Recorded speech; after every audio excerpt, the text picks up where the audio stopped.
Hey there, Amazon. Crazy Marty here with another review for you, video review. This is the Midland WR120 weather radio. It's a pretty decent little radio. Trying to get the thing working here in my horse trailer slash RV. So I'm going to show you some tips and tricks on this thing here. It's a good little radio. It catches all the S.A.M.E. codes and all that stuff, so it will warn you once you get it set up right. So, you know, there are lots of videos out there on how to set it up correctly. You can go ahead and look those up on YouTube. They're actually made by Midland, so they know everything inside and out. I'm going to go ahead and, well, here's the back of it. So there is a way to hang it on a wall. The only thing is, though, in order to see the... Okay, right now, as you see, there's no signal going to it right now, but I'll show you that in a second. In order to see the display, it pretty much has to be like a desktop type of thing. Otherwise, you have to mount it above your head so you can look down at it, which is fine for what I'm going to be doing, because I'm going to be installing it in the RV here. It does take a 9-volt adapter. So if you want to run your little Midland thing off, your weather radio off of a 9-volt or off of the 12-volt system on your vehicle, you're going to need to have a 12 to 9-volt adapter little voltage reducer thing. I'll show you that right now. This is the 9-volt adapter. I also got this off of Amazon. It's a S.A.M.E. smacking. So yeah, you can smacking that around, but that's 12 volts down to 9 volts. So I've got it currently connected up to my solar system here. So it's going to go from 12 volts down to 9 volts, and that's what's going to power my radio. Now, we're going to go into the antenna, because some people complain about it's, you know, needs an external antenna, and the external antennas that you get that are window mount can work and not work and blah blah blah. So we're going to show you how I put an antenna together.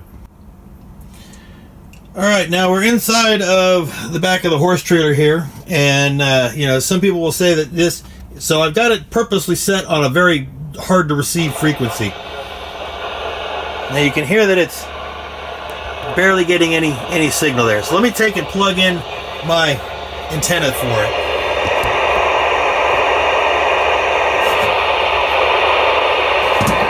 Three, two, one. In the deep water channel, seas 3 to 4 feet Okay, with dominant there. swell period of 7 seconds.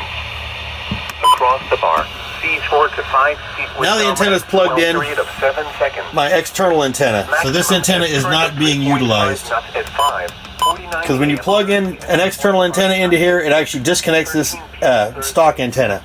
So what I have here is a piece of RG59U coax that goes to an RCA connector, and then it goes to a B and C connector. I just happen to have B and C laying around.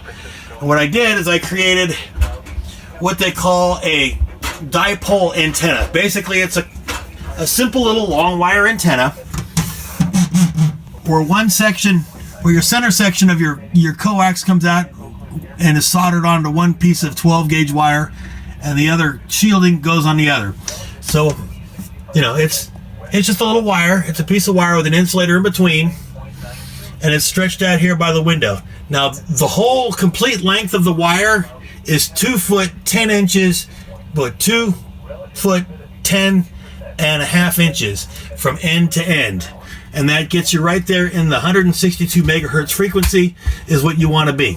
So each length of wire from the end of the loop, which is right here, out that way on one aerial, and from the other end of the loop, which is right there, ignore all the string, that just helps to hold everything tight, goes out that way, is 1 foot 5.3 inches.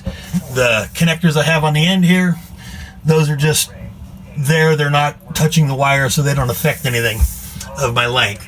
And that's how I go ahead and just make a dipole antenna, hung it up inside of the trailer, and call it good. So remember, 2 foot 10.5 inches from end to end. And then when you go to when you go to set your wiring, you want to make sure that you have it plugged into your radio as you are routing it down, so that way you can make sure that your signal doesn't go away.